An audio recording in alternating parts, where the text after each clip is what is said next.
Inaalam po natin kung ano po ang kalooban at layunin ng Diyos sa ating buhay. Bahagi po sa pananalangin ay yung humihingi po tayo ng tawad sa Diyos dahil sa mga nagawa ho natin pagkakasala laban sa Kanya. Bahagi na rin po dito sa ating pananalangin is we are praying for other people na sila po ay gumaling, pagpalaing, palakasin, o maligtas. Pero dito mga kapatid, kung maitatanong ho natin, bakit po itinuro po ni Jacob, which is literally the meaning and the name of the person who wrote this book, or we would call it in another name, Santiago. Bakit po isinulat ni Santiago ang mga tuntunin at instructions na ito para sa iglesia? It has often been said that ang tema and genre o yung estilo ng pagkakasulat po ng Book of James ay maihahambing at maihahiling tulad sa Aklat ng Kawikaan. Kapag pinag-aralan po natin ang Aklat ng Kawikaan, the Book of Proverbs ay isang, masasabi po natin, aklat of ethics. Tinuturuan po tayo yung itsura ng kaalaman sa ating buhay kapag ito'y ginamit. Itinuturo ho sa atin ang tamang pamumuhay, kung paano ho natin matatamo yung tinatawag na kaalaman mula sa Diyos. Lahat po yan ay nasa Aklat ng Kawikaan. Pero sa Bagong Tipan, ang aklat na we could say is parallel sa Book of Proverbs is the Book of James. Kaya marami po mga Kristiyano, kapag binabasa po nila ang Aklat ng Santiago, kinikilala po nila ang Book of James as the Book of Proverbs sa Bagong Tipan. Dahil kung sa Lumang Tipan, ang Proverbs has wisdom, has proper ethics, proper behavior, proper instruction sa mga kabataan, sa mga magulang, sa mga asawa, at sa mga hari. Yan din ang mapapasin po natin sa Aklat ng Santiago. Marami ho na ituturo ang Aklat ng Santiago sa mga Kristiyano kung ano yung dapat po nilang gawin sa oras ng pagsubok. Sa oras na sila'y tinutukso. Sa oras na sila'y tinutukso ng masamang espiritu o ang kanilang mga laman na gamitin ang kanilang mga dila sa maling paraan. At tinuturo ho sa atin ng Aklat ng Santiago ang tamang pakikisama at pakikitungo sa bawat Kristiyano. Pero here in chapter 5 of James, nais po tayo turuan po ni Santiago, yung kapatid ni Kristo, sa laman, kung ano po ba ang itsura ng isang epektibong panalangin. Meron po ba tayong mga ipinanalangin po noon, mga kapatid, na maari hanggang ngayon hindi pa rin sinasagot ng Diyos? O para ho sa iba, maari ho natin itanong sa ating mga kapatiran o sa Diyos, Lord, paano po ba manalangin? What is the right prayer?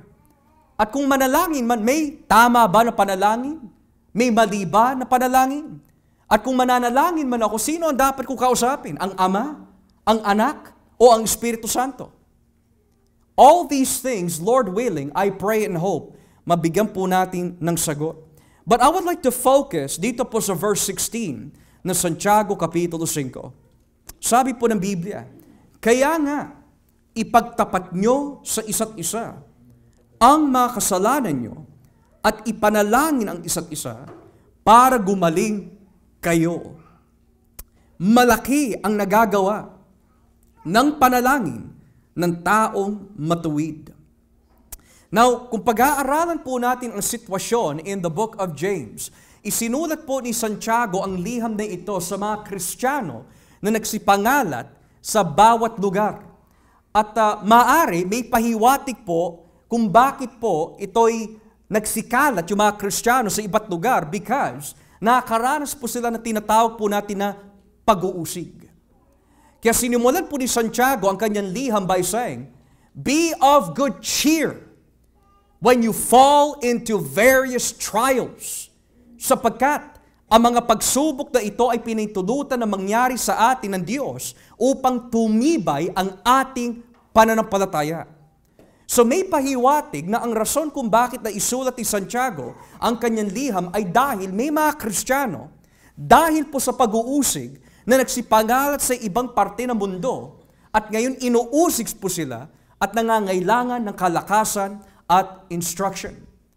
Furthermore, nagkakaroon din po ng problema sa loob ng church. May mga iba na meron po silang pinapaboran kaysa sa mga ibang kapatiran.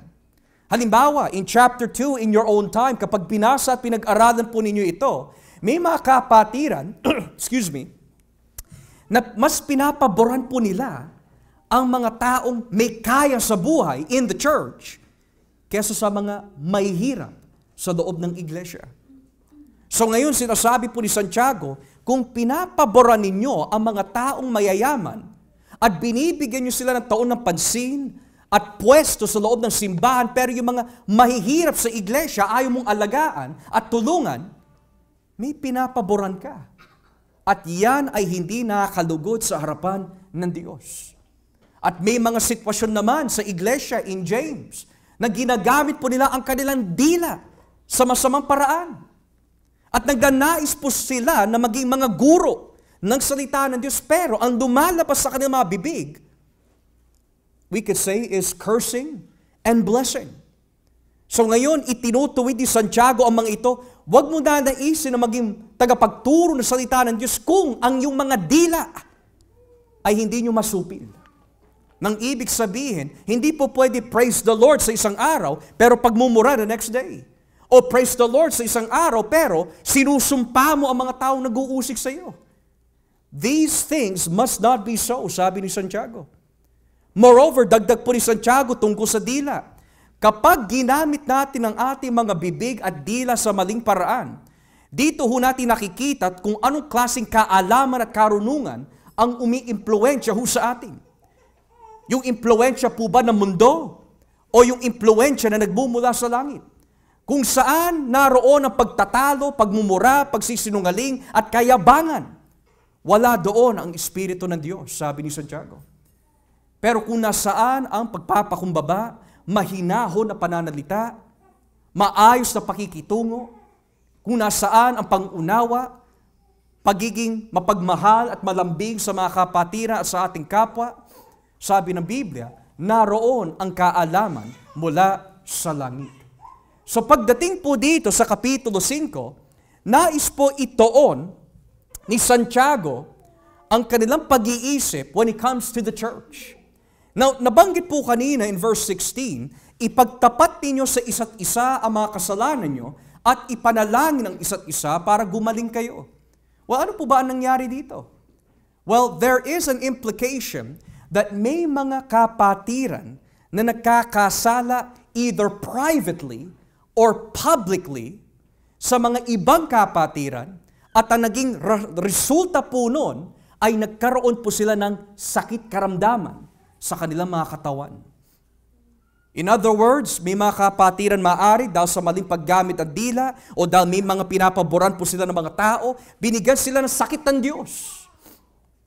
O pinintulutan ng Diyos ang kanyang mga ahente, which is the spirits of darkness, na atakihin ang mga tao upang magkasakit ho sila. Bakit po? Dahil meron silang kasalanan na itinatago. Meron silang nagawang kasalanan laban sa kanilang mga kapatiran na nilalagay po sa lihim na hindi po nila hinihingin ng kapatawaran sa kanilang mga kapatiran that they have done wrong. So ngayon, nagkakaroon po sila ng sakit karamdaman. Pero sabi po ni James, mga kapatid, may solusyon. Kung kayo'y maghihingi ng tawad sa bawat isa, gagaling kayo sa iyong mga sakit. Now, posible po ba na magkaroon ng sakit, karamdaman ang isang kapatiran dahil sa nagawa niyang kasalanan sa kanyang kapatiran? The answer is yes. We see that in the time of Miriam in the Old Testament. Dahil si Miriam at si Aaron, minamaliit po nila si Moises at sinasabi po nila, bakit? Sa'yo lang ba nangungusap ang Diyos? Ano ho ang nangyari kay Miriam? Nagkaroon po siya ng leprosy. So posible na kapag ang dila o bibig o yung maling pakikitungo po natin sa mga kapatiran becomes so negative, so destructive, pwede tayo bigyan ng Diyos ng sakit. So ngayon, pinitulutan ng Diyos ng mga kapatiran po nito ay magkaroon ng sakit para yung itinatago po nilang kasalanan laban sa kanilang mga kapatiran ay mahingin po nila ng kapatawaran. So sabi po dito ni Santiago, ipagtapat ninyo ang iyong mga kasalanan sa bawat isa at kayo'y gagaling. Meron po ba tayo mga kapatid na inaangkin na sama ng loob sa ating mga kapatiran? At napapaisip ka na lang, bakit ganito? Lagi ako na-high blood. Lagi na lang ako napapadoktor. Well, kung may sama ka ng loob, maaari yun ang rason. Or, nag-iisip ka palagi na masama sa iyong kapwa o sa iyong mga kapatiran. At nagtataka kung bakit, saan man ka pumunta o ano man gawin mo, hindi nag-work. It's because God is showing us a lesson. And until we ask for each other for forgiveness, hindi tayo gagaling doon. Natatandaan ko po several years ago, hindi ko na ho alam kung siya po ay gumaling. I don't know her current status. Pero nabalitaan po namin may mag-asawa, primarily yung husband, wala siyang ginawa kundi ganito ng ganito laban sa mga kapatiran. Kamag-anak pa niya. Ganon siya ng ganon. Sinisiraan po niya. Yung lalaki na yon, tumutugtog siya sa church. Pero itong lalaki, inggit na inggit, wala siyang ginawa kundi manira ng manira. Hanggang nabalitaan po namin ang kanyang asawa ay nagkaroon ng cancer. Is it a coincidence? I do not think so. So posible sa isang tao na magkaroon ng sakit karamdaman kapag hindi po niya ginawa yung nararapat sa harapan ng Diyos. And that is to love your neighbor as you love yourself.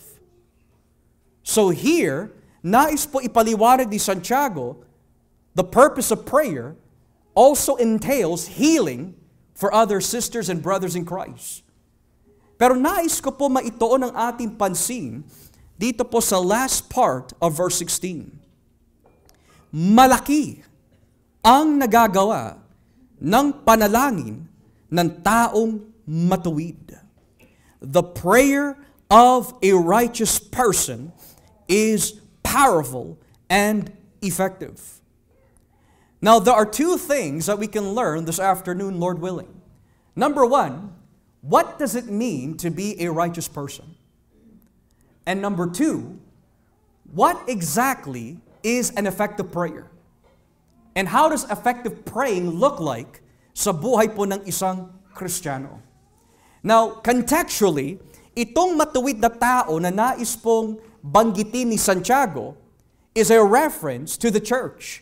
Pero meron siyang ginamit na halimbawa, isang figura mula sa lumang tipan na naglalarawan ng isang matuwid na tao na may matuwid at epektibong panalangin. At yan po ay walang iba kundi si Elijah. Notice what it says in verse 17. Katulad ni Propeta Elias, tao rin siyang tulad natin, mataimtim siyang nananalangin na huwag umulan. At hindi nga umulan ng 3 kalahating taon. At nang nanalangin siya para umulan, bumuhos ang ulan at namunga ang mga pananim. Now, ewan ko lang mga kapatid pero kung ako'y nabubuhay sa panahon po ni Elijah at nakita ko itong propetang ito praying to God, Panginoon, wag mong hayaan na bumuhos ang ulan for 3.5 years. The first thing on my mind would be, matuwid itong taong ito. His prayer is effective. And I want to know what is the secret. Ganyan din si Kristo. Nagtataka yung mga alagad, Panginoon, bakit hindi namin napalayas yung mga demonyo? Bakit ganon? At ang sagot ni Kristo, this can only go about by praying. Habang tinitignan ng mga alagad si Kristo, nagtataka sila, bakit tuwing nananalangin ng ating Panginoon, laging may resulta? Biro mo, nanalangin po siya, Ama, I thank you for you always hear my prayer. Biglang nabuhay si Lazaro. Nanalangin si Kristo na pagpalain ng Diyos ang 5 tinapay at ang 2 isda at napakain po niya 1,000 tao. Nagkaroon ng resulta. Magdamag na nanalangin po si Kristo sa bundok. At nung siya'y bumaba, nakita po niya kung sino yung mga alagad na magpapatuloy ng kanyang simbahan. Nagkaroon ng resulta. At kagaya po ng mga alagad ni Kristo, kapag yan ang nakikita mo sa iyong pastor na walang iba kundi si Jesus, tatanungin din po natin siya, Lord, can you teach us to pray? Why were they asking Jesus to teach them to pray and how to pray? Is because everything that Jesus prayed for ay may resulta. Pero ang tanong, what makes prayer effective? Is it the person na maraming alam sa Biblia? Is it the person na matagal po sa ministeryo? Is it the person na pala-attend? Is it the person that has a lot of experience? What makes prayer effective? Well, sabi po ng Biblia, ang taong matuwid, ang kanyang panalangin ay epektibo. So ang tanong, sino yung matuwid na binabanggit po ng Biblia? Si Santiago po ba? Yung mga apostol lang po ba? Yung mga pastor lang po ba? Yung mga deacons lang po ba? Sino yung matuwid na binabanggit po ni Santiago dito? Ang lahat ng may kaugnayan kay Jesus. The word righteous na ginamit po dito sa isang technical na paliwanag comes from the Greek word dikaios. At ang ibig sabihin po ng salitang dikaios is, ito ay isang taong namumuhay ayon sa isang pamantayan. He is living in accordance to a specific, upright standard. And that means, ito po ay isang taong masunurin sa Diyos. Now, hindi binanggit po dito, ang panalangin ng isang taong perpekto ay epektibo. Kasi iisa lang ho yun, si Kristo. Pero ang binanggit po dito, purihin ng Diyos, is not the fervent prayer of a perfect man avails much. No, he says, the one who is righteous has effective prayers. And who is righteous? Those who have union with Christ. At paano ho tayo itinuring matuwid? Maaari ho natin tanungin. Ang sabi po ng Biblia, nung tayo po ay sumampalataya kay Jesus, itinuring na po tayo ng Diyos by faith bilang mga matuwid. Kay buti po ng ating Panginoon na hindi po tayo maituturing matuwid dahil lamang sa performance.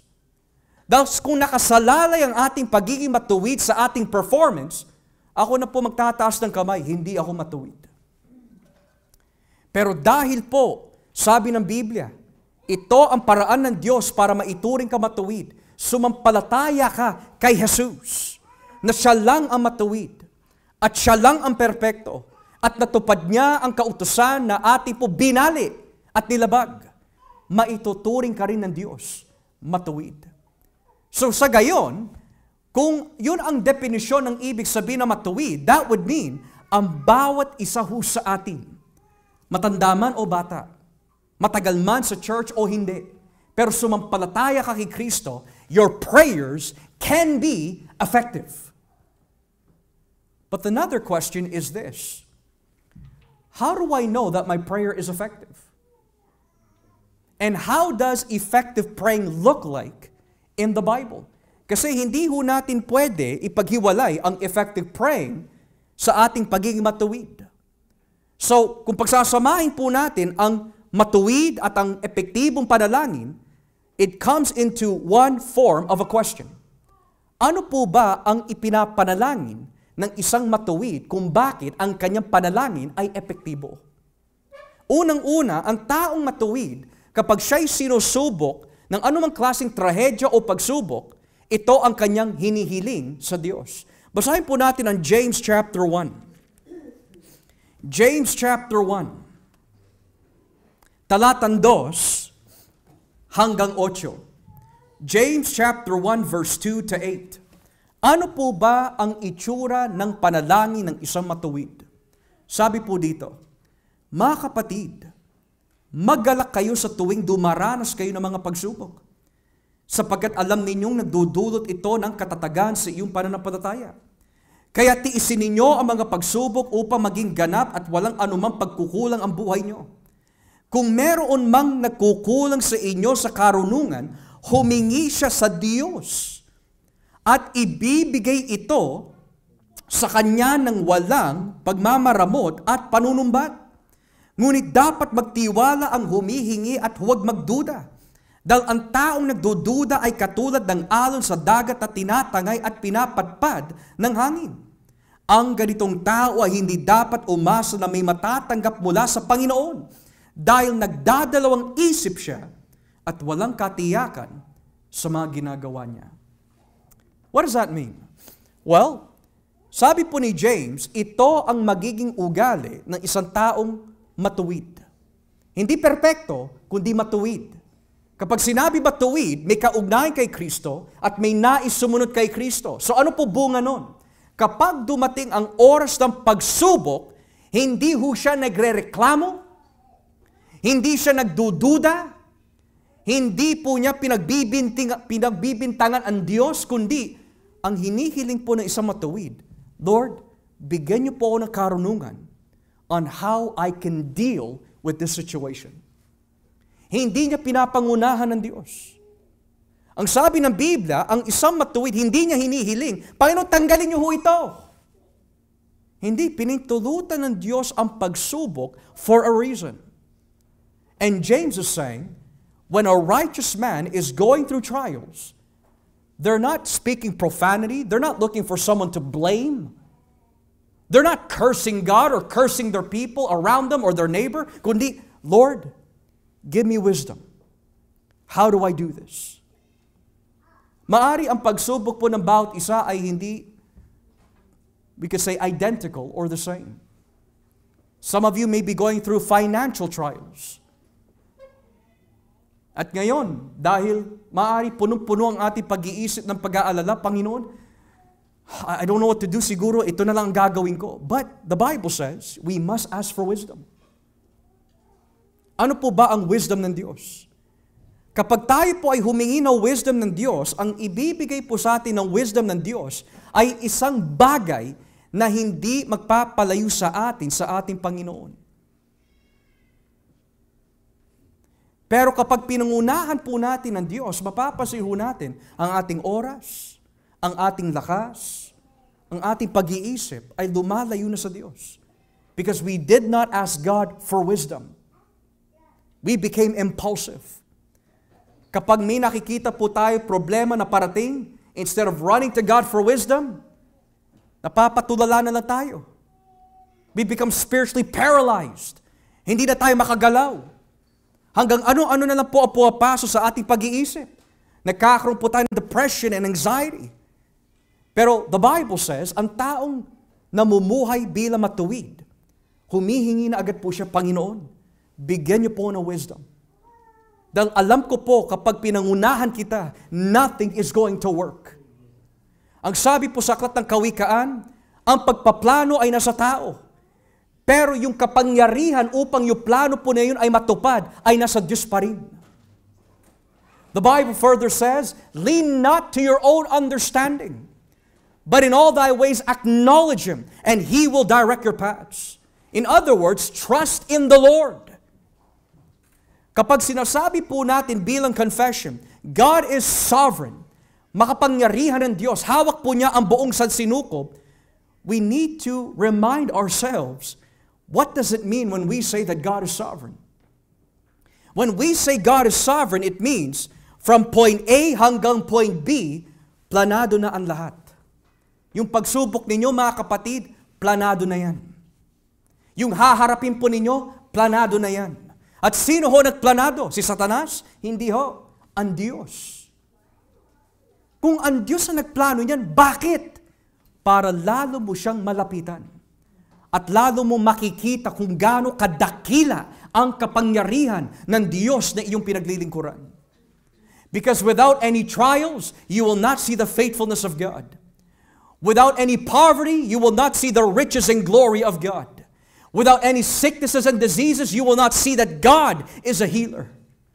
Ang Diyos ng Biblia is a faithful and good God.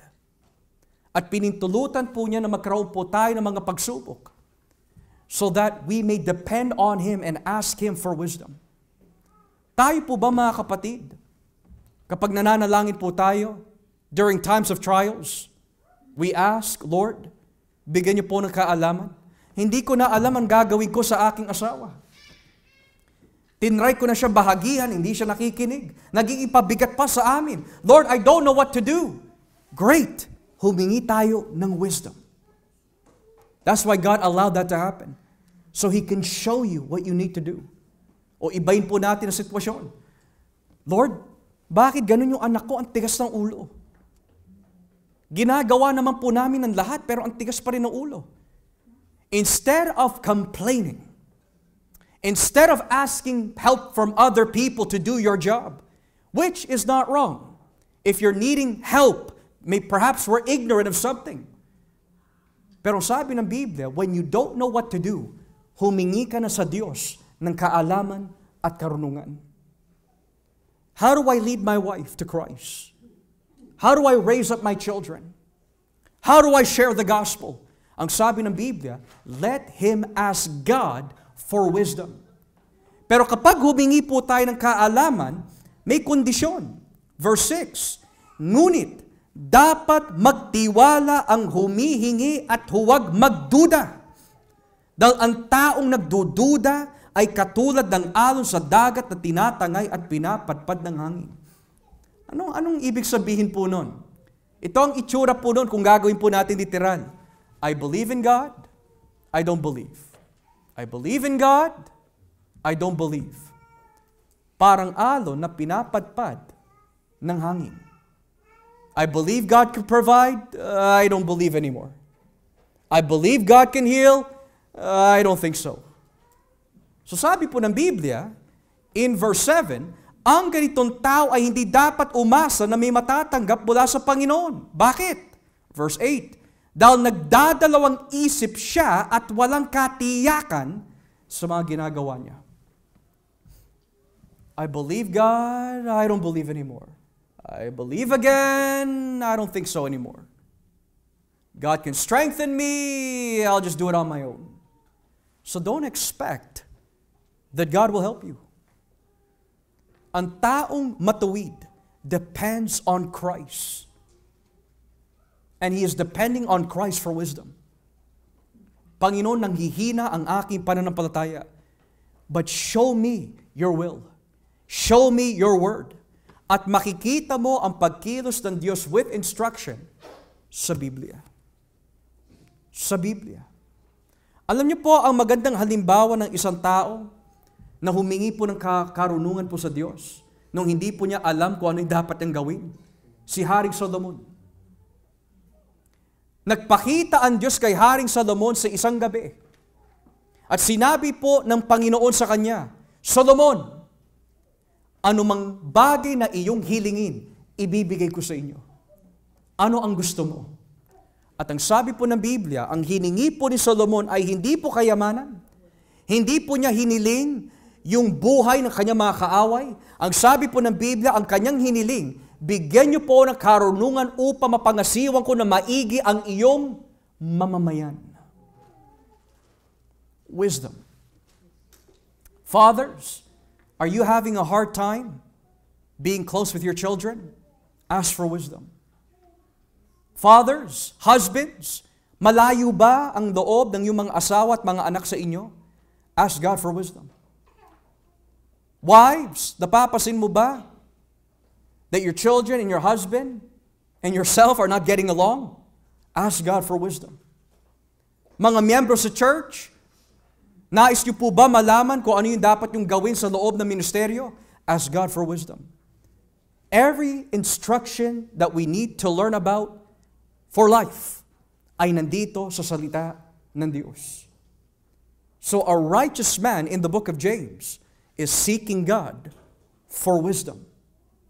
Bukod pa ho dito mga kapatid, dahil po ang salitang matuwid ay tumutukoy po sa isang tao na namumuhay po sa kagustuhan ng Diyos, kaya ang kanyang panalangin ay nagiging epektibo is because masunurin siya. Basahin nga po natin dito sa unang Juan, Kapitulo 3, 1 John chapter 3. At simulan po natin dito sa talatang 21, 1 John 3, verse 21. What does an effective prayer look like? 1 John 3:21. Tignan niyo po nakalagay. Mga minamahal, kung hindi tayo inuusig ng ating konsensya, panatag tayong makakalapit sa Diyos. At matatanggap natin ang anumang hinihiling natin sa Kanya dahil sumusunod tayo sa Kanyang mga utos at ginagawa ang naaayon sa Kanyang kalooban. So the question earlier was, how does a righteous man's prayer look like in the context of effective prayer? Ano po ba ang itsura ng epektibong panalangin sa buhay po ng isang matuwid? Well, sabi na nga po dito in verse 22, lahat ng kanyang hinihiling ay natatanggap po niya dahil sumusunod siya sa kagustuhan at utos ng Diyos. Now, maraming dahilan kung bakit hindi sinasagot ng Diyos ang ating mga panalangin. At makikita po natin yung mga ilang dahilan. Pero una, kung yung hinihingi po natin sa Diyos ay hindi naman labag sa Kanyang utos, pero hindi po niya sinasagot, maaari, meron po tayong utos na hindi sinusunod sa Kanya. Well, ano po yun? Tayo lang po ang nakakaalam. If you have unforgiveness harboring in your hearts, don't expect God to answer your prayer. Don't expect Him to answer your prayer. If you're treating people in such a disrespectful way, you only care about yourself but you are mistreating others, don't expect God to answer your prayer. O maaari, may ginagawa ka isang bagay sa lihim na walang nakakaalam. Don't expect God to answer your prayer. Kasi sabi po dito, natatanggap po natin ang anumang bagay na ating hilingin sa Kanya dahil sumusunod tayo sa Kanyang mga utos at ginagawa ang naaayon sa Kanyang kalooban. Ano po ba ang gusto ng Diyos? Nandito po yan sa Biblia. Ano po ba ang nais ng Diyos? Nandito po yan sa Biblia. So what happens kung dumating po ang katamaran sa ating laman na ayaw basahin ng Biblia? We will never know the will of God. Nothing will ever change. The way you speak, your habits, your behavior, it's not going to change unless the Word of God is eaten. Kung ang pinapakain po natin sa ating mga kaluluwa ay kamunduhan, notice your mindset, makamundo ka pa rin. Notice your behavior, makamundo ka pa rin. Notice the people you hang out with. You're enjoying the company of unbelievers. Why is that? Kasi kung puro kamunduhan ang pinapakain mo sa iyong kaluluwa, ang bunga po nun is, monkey see, monkey do. Spiritually speaking. Aray. It's the truth. Whoever you submit yourself to, that becomes your master. Ang sabi po ng salita ng Diyos. Pero what happens kung pinupuno mo ang iyong sarili with the Word of God and prayer? Mapapansin mo, kapag dumating ang problema, hindi agad ka nagre-react. Hindi ka nagmamachine gun sa iyong bibig.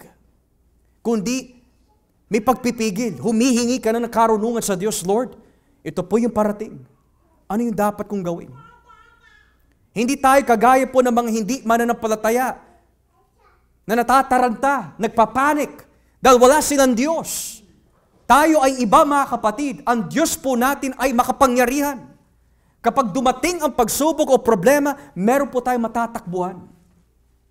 Pero ang nangyayari kapag hindi tayo puno ng salita ng Diyos, instead tumatakbo tayo sa Diyos, tinatakbuhan po natin siya. Dumalayo tayo sa Kanya. And it just doesn't make sense. Dahil may isang tao na tinry po niya takbuhan ng Diyos, nilunok siya ng isang isda. Si Jonah. Hindi ko sinasabi na lulunukin po kayo ng isda, but the point is, if you notice the poetry that's going on, nung dumayo po siya sa Diyos, he was on the ground.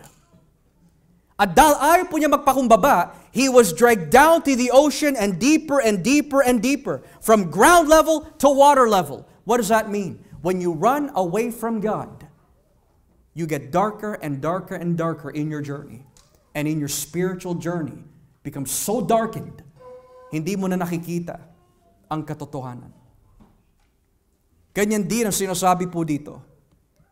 So, ang taong matuwid, epektibo ang kanyang panalangin dahil nasa kanyang puso't isipan na sinisikap po niya, Lord, I want to follow you. I want to obey you. It's hard, it's difficult, but I want to obey you.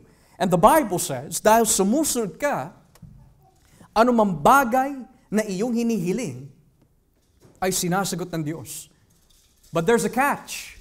Pastor, hindi naman po siya nagre-reklamo, pero sa tulong po ng Diyos, sinusunod ko naman po siya, pero bakit hindi pa rin niya binibigay yung aking kagustuhan?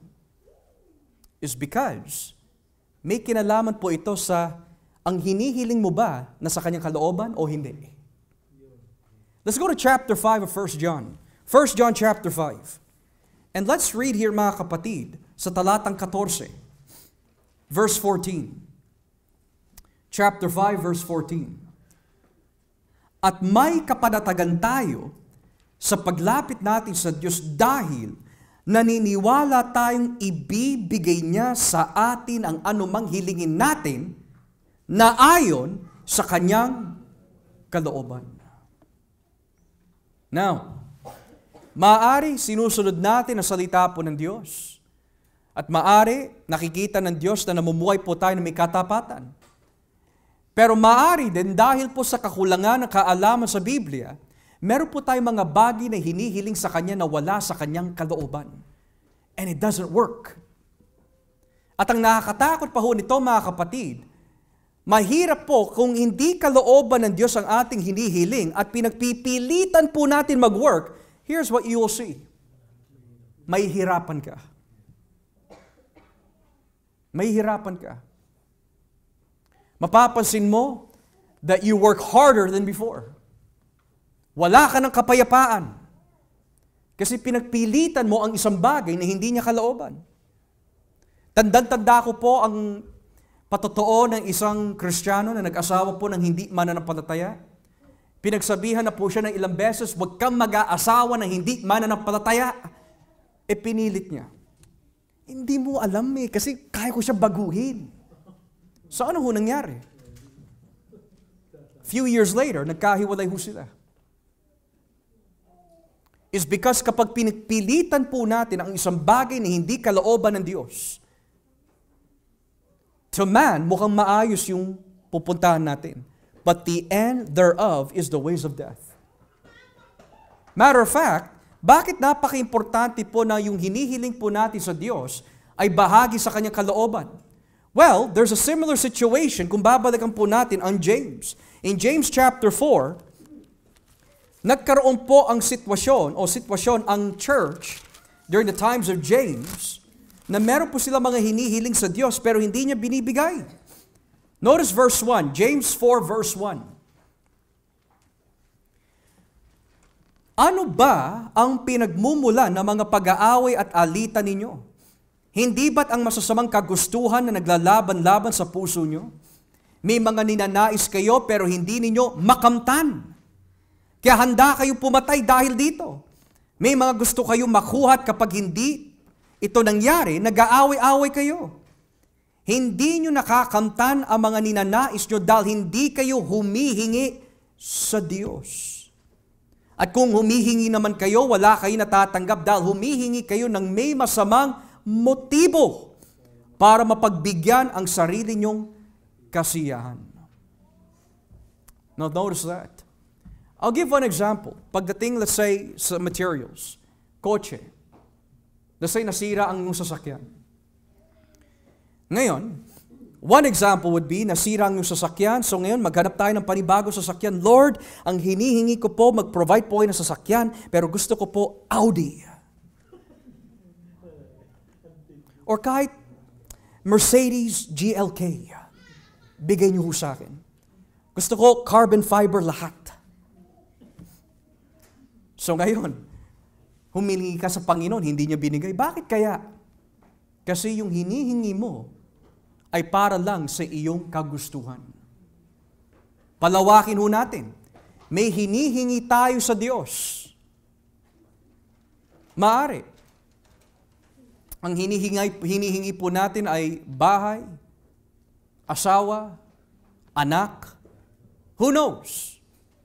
Pero sa ating paghingi, kapag yung motibo ng yung paghingi ay hindi tutugma sa kaharian ng Diyos, hindi niya ibibigay yun. At kung pinintulutan man ng Diyos na ibigay niya ho yun, para mabigyan po tayo ng aral, ito ang nangyayari kapag ang motibo mo ay hindi in line with His will. So sabi ng Biblia, merong hinihingi ang mga kapatiran sa Santiago na hindi binibigay ng Diyos. Bakit? Ang motibo mali. May mga kakilala ho kami, bumili ng isang malaking bahay para maipakita sa kanilang mga kaibigan kung gaano kagara ang kanilang kotse at bahay. Well, that's not for the kingdom. Meron naman iba, hinihiling po nila ang isang magandang trabaho para lang may maipamukha sa kanilang mga magulang na nagduda sa kanila. God will not give that. If you are a professing Christian, dahil ang motibo ay mali. Meron naman, Lord, gusto ko na makapunta dito sa Switzerland, pero ano motibo? Kung gusto mo lang makita yung nice scenery, pero walang kinalaman ng Diyos doon, do not think that God will bless your plan. Kagaya po namin ni Mrs. Here's a testimony. Pinagpe-pray po namin talaga na magkaroon po kami ng anak noon pa. Before Jasmine and Calvin came, when we first were an early couple or early in our marriage. But we had to check our hearts. Kasi Lord, kung bibigyan niyo po kami ng anak, pero yung mga anak na ibibigay niyo po sa amin, hindi namin palalakihin sa Panginoon, huwag niyo na lang kami bigyan ng anak. Meron naman, gusto po nila anak para lang may focus po nila ang kanilang buong strength and time sa kanila, pero walang kinalaman sa Diyos. Mga kapatid, ang isang magandang halimbawa na humingi ng anak sa Diyos, na pinagbigyan ng Diyos ay si Hannah. Kung babasahin niyo po ang unang Samuel Kapitulo 1, sinabi po ni Hannah, nananalangin po siya sa Diyos dahil lagi po siya nilalait ng mga ibang babae. Baog, baog, baog. Pero ang sabi po ni Hannah sa Diyos, Panginoon, narinig niyo po ang kanilang panalait sa akin. Pero kung bibigyan niyo po ng anak, no. Notice what she says next after. Ibibigay ko ang batang ito sa iyong kapurihan. Mga kapatid, may mga ilan ho sa atin na binigyan po ng Diyos ng mga anak. Ang Diyos ay may kapangyarihan na bawian ang kanilang buhay kung hindi mo sila palalakihin sa takot sa Diyos. Ginawa po niya yun kay Aaron. Yung kanyang mga anak, anong mga kalokohan na ginagawa po nila sa loob ng templo? Sinunog sila ng Diyos. Dahil kung hindi mo palalakihin ang iyong mga anak at hindi mo ibibigay sila sa Diyos, dalawa lang yan eh. Ibibigay mo sa Diyos o ibibigay mo sa mundo. Mag-e-enjoy sila sa Diyos o mag-e-enjoy sa mundo. Mamili ka, there is no middle ground. At kapag binigay mo yung kamunduhan sa kanila, mapapansin mo, they will have no desire for Christ. So, ang taong matuwid, kapag humihiling po siya sa Panginoon, laging kasama ang Diyos doon. Lord, bigyan niyo po ng trabaho, pero, kung ano man ibibigay niyo sa akin, huwag yung trabaho na magpapalayo sa akin, sa inyo. Huwag yung trabaho, Panginoon, na hindi ako makapagbabahagi. Huwag po yung trabaho, Panginoon, na maapektuhan ang aking paglilingkod sa inyo. Or, for example, Panginoon, bigyan niyo po ako ng asawa. Kung humihingi ka ng asawa sa Diyos, bigyan niyo po ng asawa na may takot sa inyo. Hindi yung gwapo, ganda ang hanap lang. Gwapo nga, maganda nga ang ugali, satanas naman. Wala rin. Hindi ko din sinasabi, Pastor, ang ibig niyo po ba sabihin, humingi po ako ng, alam mo na, yung may certain preference, ang hingin po natin mga kapatid, ay yung mata ng Diyos na makita po natin kung ano yung tunay na kagapuhan at kagandahan. At hindi po yan nasusukat sa panlabas, kundi sa loob. Kung kagandahan lang ang pag-uusapan, tularan po natin si Hosea. Masasabi ba si Gomer, magandang babae? Sa loob? Gamit na gamit. Bakit ho? Dahil nais po ilarawan ng Diyos sa relasyon ni Gomer at ni Hosea ang kanyang katapatan sa Israel. But at the same time, niloob ng Diyos na yun ang mapag-asawa po niya because it's not about our will, it's His will. So ano po ba ang hinihingi po natin sa Diyos? At sa mga mahilig po sa kotse, huwag sana kayong magalit sa akin. Kung kayo man ay bumili ng kotse o marami kayong kotse, kaya ka kumuha dahil ipapagamit mo yan sa kaharian ng Diyos. Tatandaan po natin, wala tayong pagmamay-ari dito sa lupa. The earth is the Lord's and the fullness thereof. Pastor, iniingatan ko to, baka mabawasan yung gas. Kapatid, kaya ka nga binigyan dahil pagpapala yan ni Lord. Kapag pinagpala ka ni Lord, ibigay mo sa Kanya ang kapurihan. Ipagamit mo yan. Alam niyo po, let's be practical. Kahit ingatan po natin, at hindi masama po na ingatan ang anumang gamit na binibigay ng Diyos. But here's the hard truth. Susunugin din yan balang araw. Kaya yung paglilinis po natin balang, susunugin yan. Tayo ho, talagang inaalagaan natin na hindi siya madapuan ng alikabok, susunugin yan balang araw. Ipagamit mo sa Diyos. O pinagpala po ay ng magandang bahay, malaking bahay, whatever the size may be. What's your purpose now? Kung hindi mo rin ipapagamit yan sa Diyos, how do you show you're grateful to God? So a person who is righteous, tuwing humihingi po siya ng anumang bagay sa Diyos, it's never about me. What I want. No. The Bible says, the prayer of a righteous man is effective. It's effective because God is in it. But if God is not in it, the hard truth is, nothing will work. It's not going to work. So to sum things up mga kapatid, ano po ba ang hinihiling po ninyo sa Diyos? A job? A family? That your household would be saved? What are you asking God? Whenever and whatever you're asking God must involve these elements. Is it according to His will? Is He included in your planning? Hindi yung kagustuhan mo ang masusunod, kundi yung kagustuhan niya. At pangatlo, sinisikap mo ba na sumunod sa utos ng Diyos? Because if not, we can then say, the prayer of a disobedient man is not effective. Kundi ang sabi po ng Biblia, ang panalangin ng isang matuwid ay epektibo. And you will know mga kapatid na epektibo ang yung panalangin dahil binibigay ng Diyos ang pangangailangan ninyo. Pero wag natin itrato ang Diyos na parang genie. Wag natin itrato ang Diyos na parang helpline na pag kailangan ka lang, kakatok ka sa Kanya, Lord, help. Tapos kapag binigay na, bye-bye Lord, see you next year.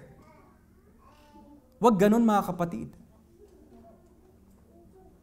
Kasi ang nangyayari, hindi siya Diyos ang turing po natin sa Kanya.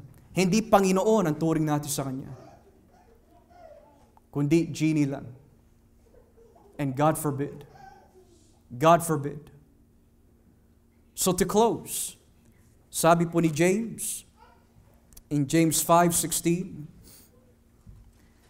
the prayer of a righteous person is powerful and effective. Yan po ay subok na. When Abraham prayed for Sodom and Gomorrah, may naligtas. When Elijah prayed na hindi umulan ng 3.5 taon, nangyari ho yun.